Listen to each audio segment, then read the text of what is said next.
Welcome to the Existential Empath Podcast. My name is Tanya, and I am an intuitive empath. My intention is to share valuable tips, tools, and techniques that I have learned so you can tap into your own inner healer naturally and intuitively. Welcome back, everyone. Today I have guest Seth Eliot Santoro. Seth is a psychic medium, animal communicator, death doula, and best-selling author of S.M.I.L.E. From the Inside and From Grief to Grace. Seth is no stranger to tragedy. He has cheated death various times and has come face to face with thousands of people grieving the loss of their loved ones. He understands death from both sides, the physical and the spiritual. Seth is on a mission to inspire everyone on the planet to heal and smile from the inside. Welcome, Seth. It is such a joy to have you on the show today. Hey, Tanya, I'm so excited to be here. Thank you for saying that. I love that you're like everyone on the planet. That's so great. Yeah, we're going to light up the planet here. Right. It's true, though. I mean, that's my goal, is to really help everyone see that healing is a possibility for them, you know? Absolutely. And so we're going to talk about how to smile from the inside when overcoming loss, trauma, and hardship, right? So sometimes we lose our smile, especially when we go through a loss of a loved one or even a pet for that matter.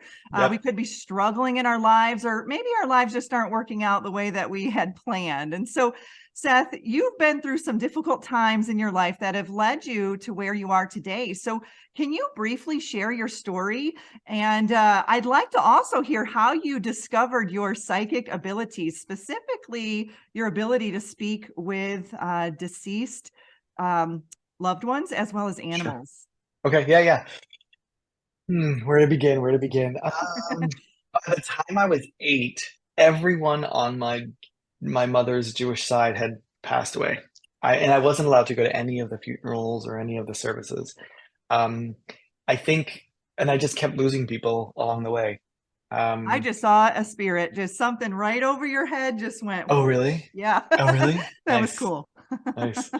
So and then, let's see, at 18, I went to Ecuador, where I was first held at gunpoint by the cartel, like by the Colombian cartels. That was interesting. Then, all these things happen, right? Yeah, there's so many stories. I'm like, but the idea is I went to college early. I knew that there was so much more to life. I knew that I wanted to help people. When I was 5 years old, I remember exactly where I was, and I just decided that I want to help people. I don't know how, and I didn't know what that looked like. So I wanted to be a firefighter. I wanted to be a figure skater or a lawyer or an actor. Like, those are my ideas at 5 years old, right? So, because I wanted to either make a lot of money and then help people, or I wanted to just help people right away, I guess. So, in my 20s, I lost 5 friends in 2 years, like, and good friends, not like just anyone off the street. And it became like I started to converse with them, but I thought it was just kind of normal. Like, I thought that I was pretending to talk to them. After they passed? After they passed. And I would know things, but I didn't realize how I knew them. And then I moved to LA, like from New York, and I started to play this game at parties where I would guess where people were from within like a minute of meeting them. And with like 95% accuracy, I would guess not only the state, but sometimes like the region within the state So it was pretty crazy. And so all these things were like leading up to something, right? Then I was held at gunpoint in Mexico for an hour with the cartels, and that was very scary. It's in all of my books. And I survived that. My boyfriend seroconverted to HIV positive, and I didn't. So and I thought we were monogamous, which we weren't, apparently, not to me. So all of this stuff happened. And this was all by the time I was like 32. Wow. And I remember waking up on some random day, and I had broken up with the boyfriend that had seroconverted to HIV positive, and I was with a new person. And I remember waking up 2 years into the relationship, and I said to myself, I deserve so much better Like I deserve to be with someone that loves me the way I need to be loved and I want to be loved. And then the next day after that, the world opened up to me. That's how I explain it. That's the only way I can explain it. I started to know things about anyone, right? I would have dinner with a friend and someone I didn't know necessarily, and I would just start getting all sorts of feelings. And one particular evening, I was sitting having dinner, and this woman mentioned her mother. And I was like, oh, and I was like, I knew she had passed. I knew it was 10 years before that, and all this information started flowing.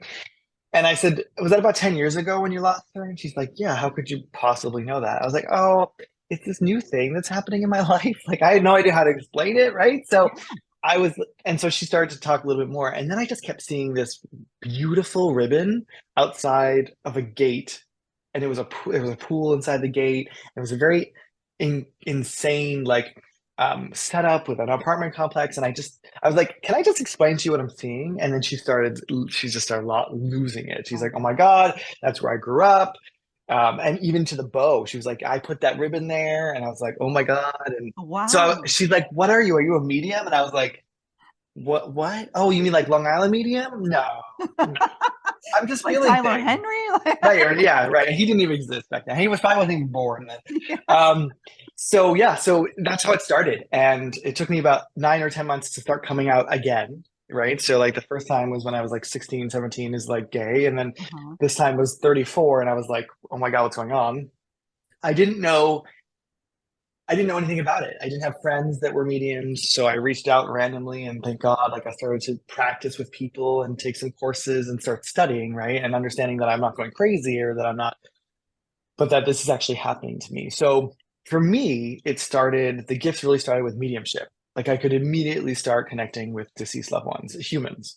Um, then 2 years later, in terms of my study, I realized that every medium is also psychic. I Yeah. didn't know that. Like I didn't know that. So, but not the reverse, right? So I started to tap into like I call it the intuitive side of people, right? The not so distant past, the present, and the not so distant future. I mean, you know this, but I'm Yes. explaining it more Mhm. for everyone else, right? Um, so then I just started to do energy work with like Reiki and healing, and I was like, oh my God, I can kind of heal people. And I started to heal like headaches of like people that I worked at. And by the way, I was in corporate America this whole time. So I was in HR, which is so strange, but that's I've had a lot of intuitive guests in HR. It's really funny. really, oh, that's Yes. so hilarious. It's because you're bucking I the love it. system. That's what I Yeah. keep saying. I love it. I love it. I know that there were so many reasons why I was placed in HR and I feel like I've helped so many people and revived so many cultures, because of my HR work. Anyway, so after the healing, I noticed that I started connecting with prenatal, like I call it prenatal Oh, readings. So I wow. would read for women who are pregnant. Yeah, which is like, so it's kind of the gift that keeps on giving. And then the latest one is animals. And I didn't know that I could talk to animals until I was doing a mediumship reading for someone. And I was like, hey, can we talk about your dog for a minute? And she's like, you want to talk about my dog? And I was like, yeah, I know that you have the water bowl and the food bowl right next door to one another, right? She's like, yes. And I was like, you got to separate it because he's constantly getting food in there. She's like, oh my God, I get so mad and I take away his water. And I was like, that's not right. Like I was like, why don't you get one of those raised platforms that separates it at least a little bit? And so she then calls me a couple of weeks later and she's like, oh my God, he is so happy. Like he Oh, doesn't now get his like water and his food in his water and he's so much happier. And I was like, oh my God, I guess I can talk to dogs too. And then from there, when like I spoke to a snake once. I mean, like then and I'm almost done with this, but then like a couple years ago, my husband is South African, and we were in South Africa, and we were at a cheetah farm, a cheetah rehabilitation farm. mhm. And long story short, I met the owner. I had done research, so I knew who the owner was.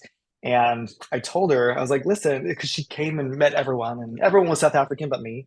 And we live in Hollywood, which is more interesting apparently to her than anywhere else in Oh, South of course. Africa. Yeah. So So I said, by the way, you know that your black leopard is having an issue with his back right leg. And she's like, how could you possibly know that? And I was like, because I can kind of talk to animals. And she's like, what? So she sends the group on, and she's like, you come, you three come with us. So then we go into this beautiful like enclosure. And she's like, I want you to talk to Mary. And I was like, who's Mary? And she's like, you'll see. So we go into like this enclosure with this full-grown cheetah. We have a handler with us, Wow. and she goes in and calms her down, and and then she's like, okay, you're fine. She's used to humans, blah blah. And I was like, what is going on? So she's like, I want you to talk to her and see what she says. So essentially, I knew she had cancer, and and Mary said to me, like, I have far less days ahead of me than I do behind me. And I was like, did you just say that to me? Are you kidding? Like I'm like, In your oh mind, my so you're hearing God. it in your mind's I'm eye, hearing it. almost I'm like like, are you kidding telepathically. me? Okay. Yeah. And I was scared of her, and she's like, there's no need to be scared of me. And then the handler knew I was scared. I said, why is she not more scared of us? I mean, and he's like, because she knows that she has a claw or an opposable thumb or whatever that she could cut your throat. She knows that she can do that. So He she's has the not, and power. she's been around humans, right? So like, she knows that any friend of like the owner is okay, right? If they let her in. So afterwards, I spoke to the owner. We all cried. Then I connected to a medium. I'm sorry, mediumistically, I connected to another cheetah, her very first cheetah that I didn't know had died the previous year. So we cried, we laughed. So I mean, it's the gift that keeps on giving, and I can't wait to see what's next. That's amazing. And so can you do this on command, or is it something that just happens? Because for me, say for example, like, a client comes through and says, can you connect with my cat? And sometimes I can't always connect with the cat, but I could be out at the store and I pick up on some lady's cat, So for me, it's not always on command. It's more Right. just random that it will happen. So is there any advice you can give to make it be on command? Well, so I get the randoms too, for sure, right? Like I'm out, I'm like, I really need to say this, I really need to say this, and then Yeah, they like my you heart feel starts compelled palpitating, to like, say something. right, right.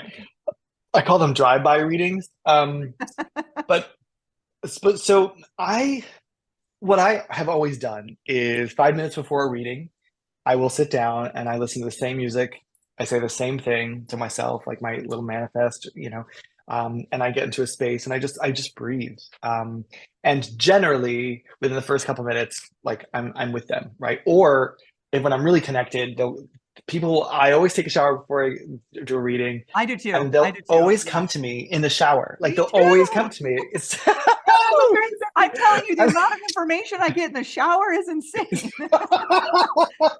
before a client, days Yes. before. Yes, no, for sure.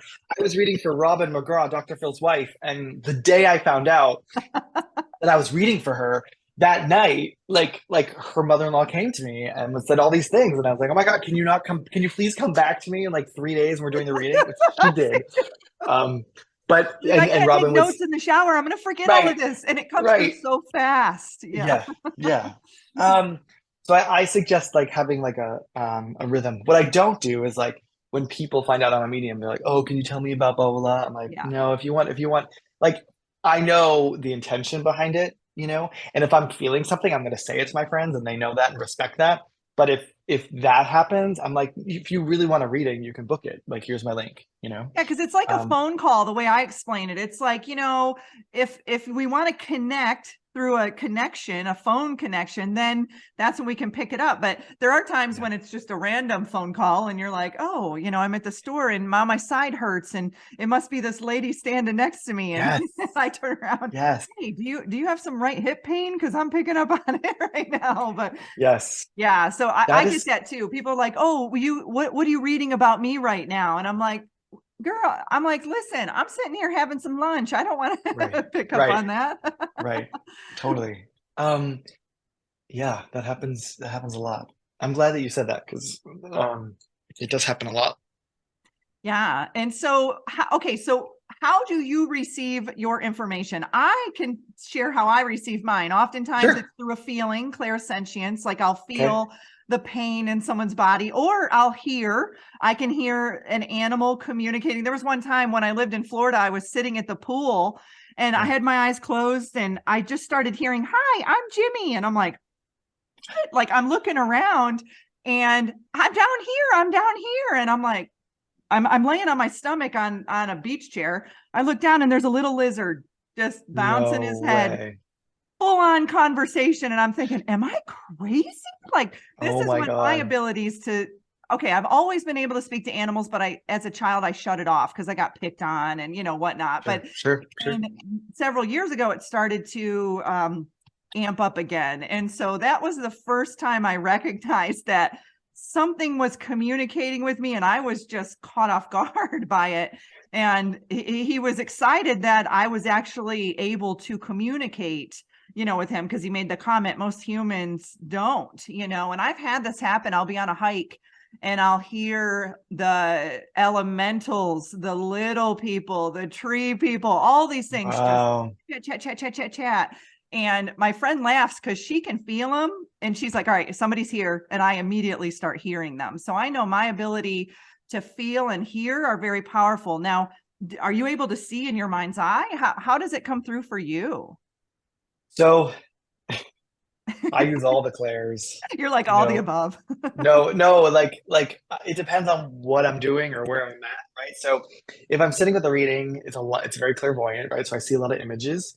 I also I feel people's pain Yes. points, Mhm. whether they're dead or alive or animals. So I'm clairsentient for sure. So I feel a lot of things. I think um when I'm doing like intuitive readings or what I call intuitive business coaching, so I work with executives and help them kind of live a better life, find their smile again, and like go kick ass, right? Yeah. Um, for that, it's a lot of claircognizance. So I don't know how I would know that there's going to be a female in a meeting and she's going to be very numbers driven. Like I don't know how I would know that, you know? Um, so it first comes in that way. Yeah, I think those are my main ones. Yeah, those are my main ones. Because every once in a while I'll hear something, but I have a very similar story to the lizard. It was with an elephant. Uh-huh. So we go to South Africa, like we try and go once a year.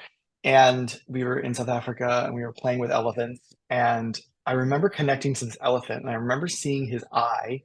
Um, as soon as he realized, oh my God, this human understands me, Yeah. like his eye shifted towards me, and I was like, "That's right, I got you." And then he like made a joke, like immediately made a joke with the elephant over there, and they looked at me, and then made like there were four elephants together, and then they all started laughing. Like I just heard all this like laughter, like, "Oh my God, that human can speak to us." Like not very many humans can do that, Yeah. and I was like, oh, right. I am a human. Like I remember like, oh wow.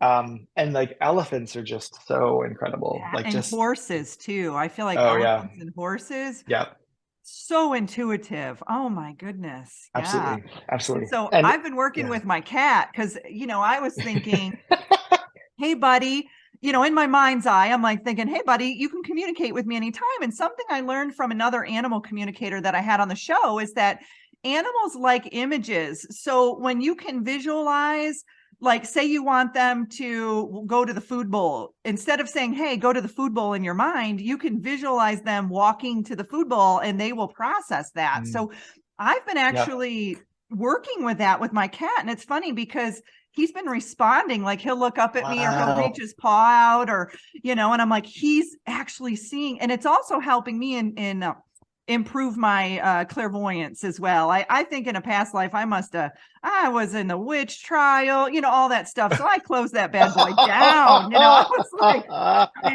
shut off, that's it.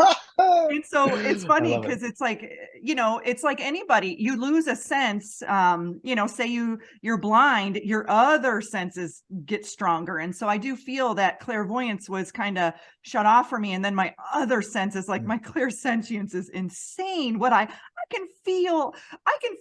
can hear things a mile away. And I'm like, whoa, like, where's this coming wow. from? And so I've Wow. learned to fine tune Yeah. that a little bit, but yeah, it's really powerful when an animal responds to you because they recognize that you can hear me. You can, Right. communicate with me. Right. I've also, speaking of cats, I've noticed that dogs are always open to it, Uh-huh. always open to like understand, communicating with me. And I totally believe animal like dogs are the most kind of visual for me because that's how they only speak to me in symbols and images. But cats for me, like if they don't want to let you in, then they won't. Like that's my experience. Yeah. Like I've had some cats that are like, I don't really want to talk to you. Like Like leave I me don't know alone. you. Yeah. Yeah, seriously. Like they have much more. They're a bunch of Virgos. Totally, No, totally, I just joke. totally.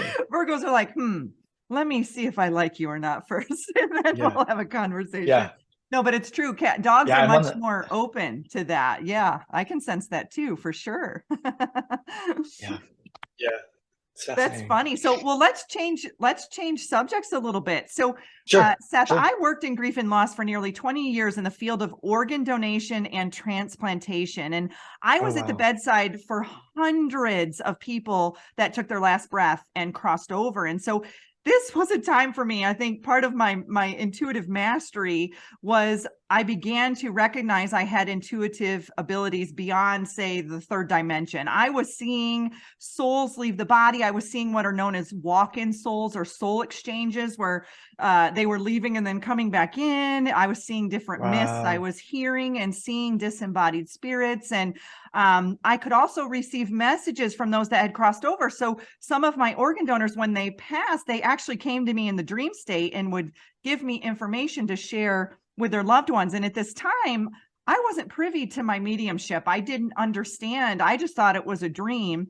Got it. And there was one instance where it had come to me in a dream. A donor had come to me in a dream and shared some information for his mom. And I held it to myself. Well, a year later, we had an event and I ran into his mom and I shared with her, hey, I ended up having a dream about your son the night after we recovered his heart. And I shared just kind of nonchalantly the dream, and it had something to do with a key and a location. And her face just, I needed that information. Thank you so much for sharing Wow. with me. And had I Oh, known, that's I would have shared it amazing. with her much sooner, but I didn't really realize that what was coming through to me was of value, to someone else. And Sure, so, sure. like you, Seth, I'm very comfortable with talking about death. It's not something that spooks me. It scares me.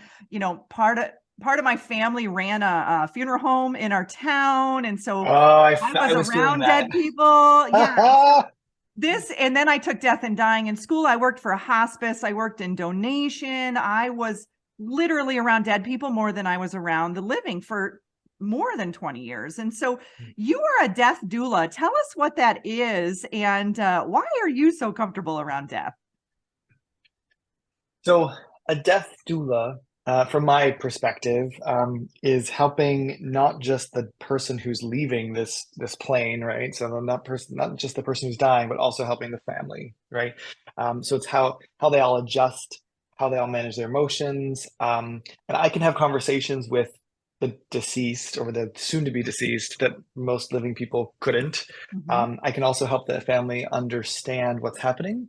I can also help them to it kind of tell them this is what's going to happen, right? Like it's that this is what happens next, then this happens and this happens. But then I realized, and I'm new to the death doula world. I've only done a couple of cases and I'm certified and all that stuff. But like I also know that I can help the family after and the person who's deceased after. So I can give them readings after and give them messages after, just like you were explaining. Yeah. So like when I was in death doula school, getting my certification, the woman was like, "That's amazing. I Death wish." doula school. It's at a Uh, funeral home and you got to connect with these deceased people. No, you're going to the hospital.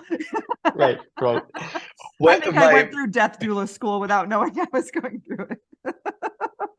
You did in an experiential way, right? Yes. Um, my instructor was very much like, "Oh my God, this is amazing! Like you can do the whole thing. Like most death doulas like are sensitive, but you can actually go the whole way and like talk to them." So I experienced it myself with my own mother-in-law about a year and a half ago, and so that was the final kind of like this is now happening, and watching her die and pass was terrific and terrible and awesome and awful and all the things. So I feel like I have information that about death that most people don't have. I feel that I've learned so much and just doing it for 10 or 15 years. So I can't even imagine like 20, 30 years like from Yeah. now, right? Where like all the wisdom I will have gained, right? But right now I feel like I've learned a lot. So through death, I feel like I've learned more about life and adversity than anything else. And there's just so many people out there that are sad, that are depressed, that aren't truly themselves, and they have walls up. And like I really want to help people bring those walls down. I really want to help people um, move through grief, whether that's from any type of loss, not just death, right? But to move through grief. And what I always I tell people, intentionally, intuitively, productively, and effectively. And so, and I think death, I believe that there's three definites in this life. There's taxes, there's death, but there's also adversity, because we're not going to Taxes are get through going this life. away. I put that Yeah. out in the universe. Someday. Not my Yes. reality. Yeah. So that's why people can be so paralyzed. Yeah. They can be so paralyzed by death. And that's why I put together, I know you're probably going to ask this later, but that's why I put together one of my programs, is to help people overcome paralyzing grief. Like they can't get out of bed, or they've lost their focus, right? So I help like influencers, executives get out of their own way with tools. So I provide tools to them and insights and methods to help them move through it, productively and effectively. So Yeah. And it's so hard because when you go through a loss like that, you know, everything in the universe is based off of energy, frequency, and vibration. And when you go through a loss, you're in those lower frequencies, those lower vibrational states. And it makes it difficult for you to be open to receive information from your loved ones. And so I always encourage people to remember the positive things about your loved one, and you'll get into that state of happiness or joy just by thinking about that versus thinking about the loss, of the loved one. And so that's when I know, because I lost my grandmother about probably 2.5 years ago. And anytime I call upon her, she is there. I immediately feel her, but I'm also in a very joyful energy when I think about her. Now, there was a time when I was in a grieving, sad, of course. heavy energy, but I moved through that because I understand now she's always with me. She's not gone. She's just gone in the physical. I just I can't physically hug her, but I can energetically hug her, and she can hug me, and I can feel that. And so when we understand that, there's more to the process of death, and that our loved ones are still there with us, just not for us to physically touch, it makes the grieving process better. I feel, at least for me, I would witness Yep. all those deaths that I witnessed all those years.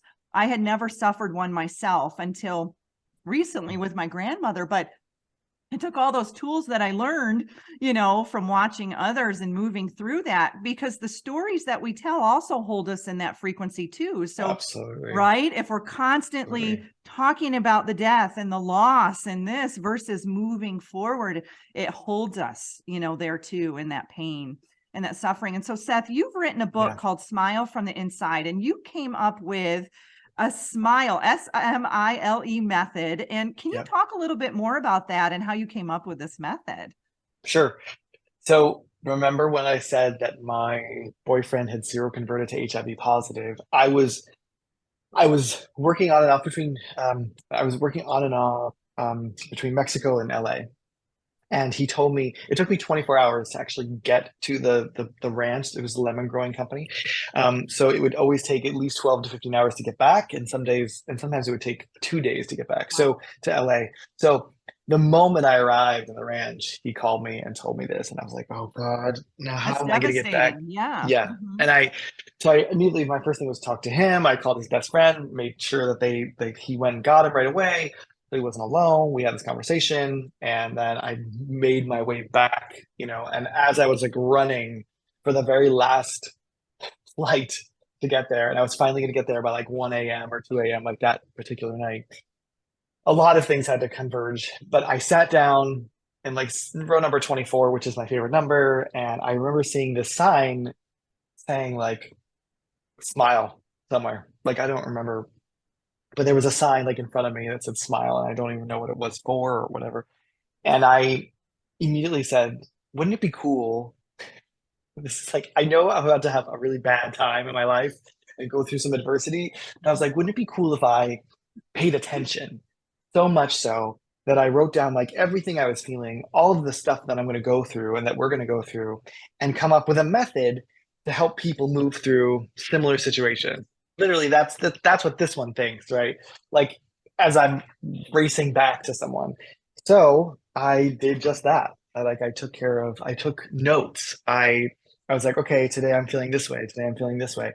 And I noticed that I go through this pattern. And so it's the SMILE method, right? S-M-I-L-E. S is for shock. I don't think we can get around that. I believe it's the mind, body, and soul's way of allowing time for the information to sink in. Then I go through acceptance, which is part denial and part acceptance. Yes. So when for example, when I got back from being held at gunpoint, when I landed back in the United States, I had some really good days. I was like, I can do this. I got this. Like, I'm going to focus at work. And there were other days that I was terrified and my anxiety was through the roof and I couldn't even get out of bed. So it's the moments where I'm like, oh my God, I got to take care of all these logistics. It feels like denial, right? But there's also part of it that's like, oh, okay, yeah, I guess I'm accepting it too. But then the next day is terrible. So Yeah. it's like that up and down point. And I think we all go through those moments, right? Um, and then there comes a time where I believe that so eyes for in overwhelmed them. So these are the overwhelming, significant, and poignant emotions that we all must go through. And I feel like a lot of people get stuck there because they don't want to feel the feelings and they don't Yeah. want to lean into their emotions. And that's what Or I we tell all use my clients. distractions. Yeah. Right, right, right. Absolutely. And people don't want to feel, and people don't like, even today, I do this thing called Intuitive Tuesdays. It's like a video that I put out every Tuesday. And today was about it's okay not being okay. It's okay to not be okay. And that was really hard. And sometimes it is still hard for me, like a work in progress myself, like to remember to lean into my emotions sometimes and know that it's okay to be a mess, because you'll get through it. And so getting through the other side is L for learning. So this is like the profound insight that we gain from situations, right? So when I was in Mexico or after this whole happened, like it took me months before I started sharing my experience with others and kind of allowing myself to tell the story. And I realized that it was not like going to Mexico was not worth my life anymore because it was so dangerous down there. So I made that decision, right? It was my first six-figure job, and I was like, "Oh my God, it's amazing," but it wasn't worth my life. So the learning continues even years later. And then finally, there's the E for embrace, because acceptance is just not enough anymore. Like we live in the 21st century, we need to enthusiastically embrace. We need to be grateful for that which has happened to us. If it's death, we need to be grateful that they're no longer here, that they're out of pain, that we had the years that we had with them, that we explored and we had the fun with them and the memories. It's to get to that point. And I know that there's levels of like embracing, right? And I also feel like paying it forward and honoring the loved ones. I know that's all part of it. But I believe that this method is essentially, I believe that most of us go through some form of these stages or components, right, to grief. And grief can And come in a variety of ways. It doesn't just have to be the loss of absolutely, a loved one. It could be, like abs you said, your partner was HIV positive and that hit you like a ton of bricks, and right, because I can only right, imagine all the thoughts that were running through your mind, at that time when he shared that information with you. So grief doesn't just have to be the loss of a loved one. It could be the loss of a marriage. It could be, yep, there's so many ways that we go through grief. Yeah. yep. Especially trauma too, right? Yes. So like, and murders, and I mean, there's so many things. Even like my husband told me last night, like he saw someone die yesterday, Mhm. like fell off of Yeah. at Universal Studios. They fell off of the elevator or something, and he literally saw escalator, and they saw him die. And I was like, oh my God, that's so traumatic, because Mhm. I don't know if you've ever seen anyone die in front of your face, it's not I've fun. seen hundreds. Yeah. So, Oh, I'm sorry. Ha. yeah, Yes, you're right. I'm Sorry. probably I not didn't. the average person, but with that said, it's not Yeah, easy to see that. I've seen peaceful deaths and I've seen traumatic where they've come in with a gunshot wound and they die right before your eyes at the right, hospital, and right, so right. it's not something, easy to process every time. And I think for me, I needed the smile method back then because I was in that stage of the I was just pushing it aside, next day, seeing another death, next day, pushing it aside. It was Sure. insane the amount that I was going through. But what happened is my body started to have all these alarm systems, going off and screaming at me. Mm, So I was just like got this it. pressure cooker that was holding on to, everything. But yet the reality is that it wasn't even my deaths to experience. It was the deaths of all Yeah. these other people. But Yeah. I was absorbing, a lot of those energies around me, and being highly empathic. That was something that I had to learn, that I don't need to absorb everybody's energy, And that's a great point because my friend just asked me, her brother is doing some missionary work in Turkey right now after the earthquakes and stuff. And I'm doing today I'm actually outlining like a training for trauma experts there for how to help people on the ground and themselves.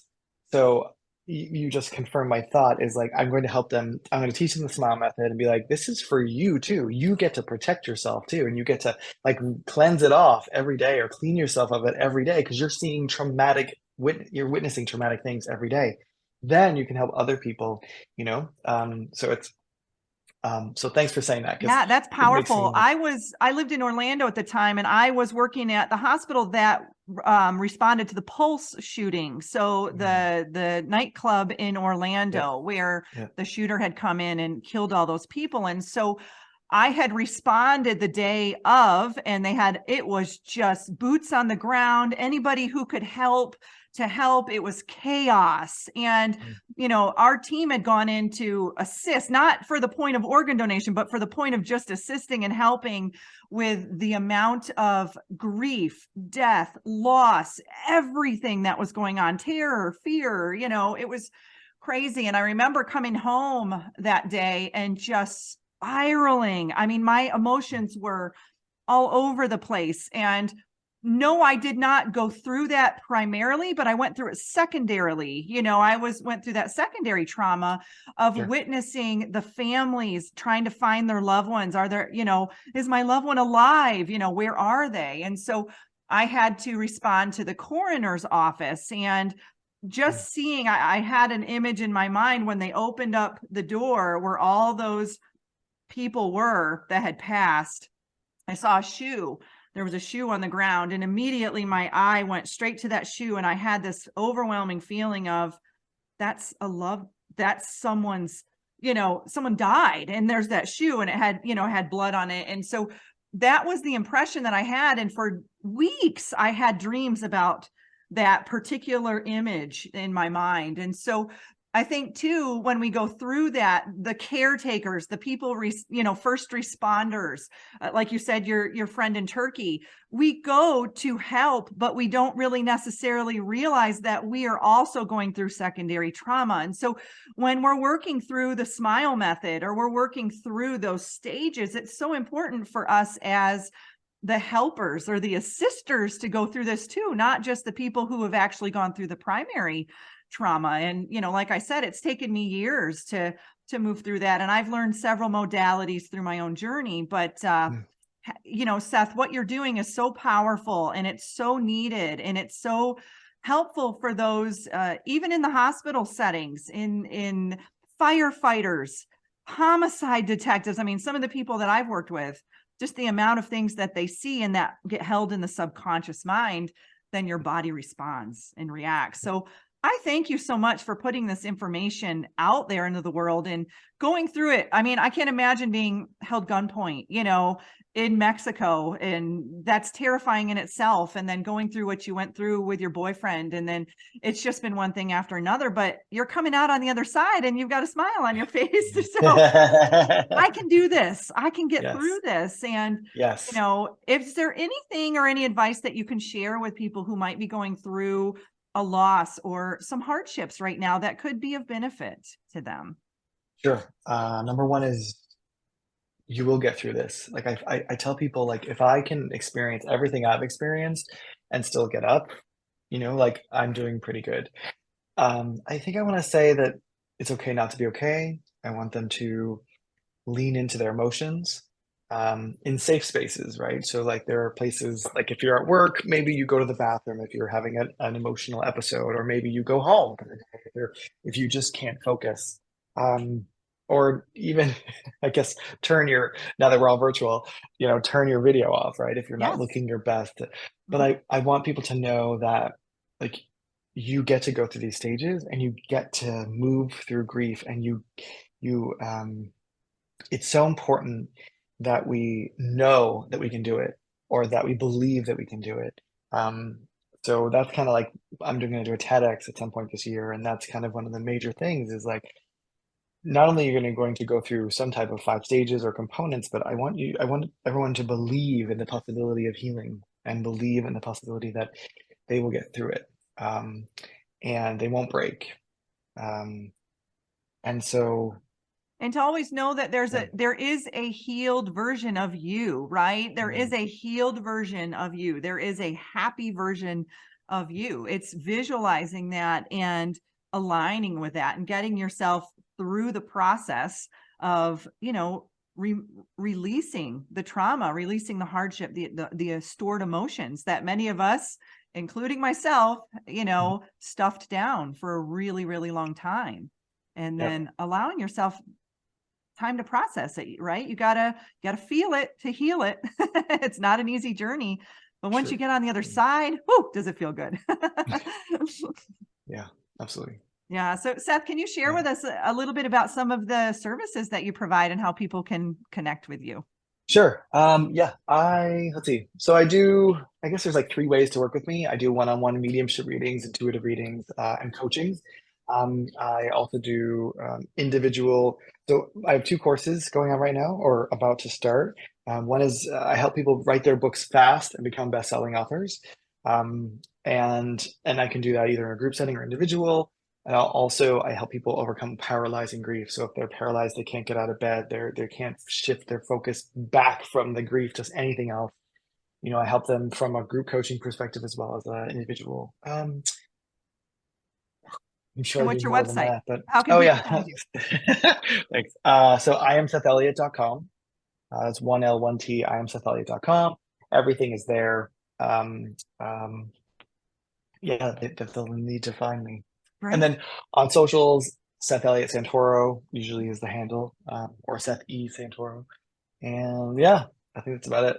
Good. And I'll leave all that information in the notes on the show too. So Seth, I really appreciate you coming on the show. I appreciate your energy that you bring, and I'm just seeing things flying over your head the whole show. Oh, really? You saw more? I don't know. Wow. I don't know if other people can see it, but I'm seeing things.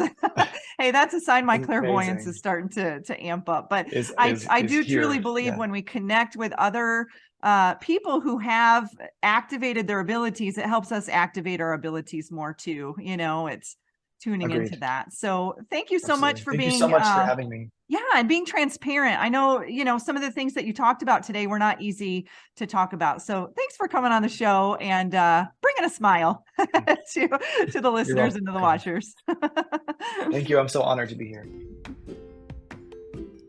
You deserve to navigate your life in alignment with health, happiness, and abundance. To learn more about the services that I provide, including Beyond Quantum Healing Hypnosis, EFT tapping, and the Emotion Code, visit my website at www.theexistentialempath.com.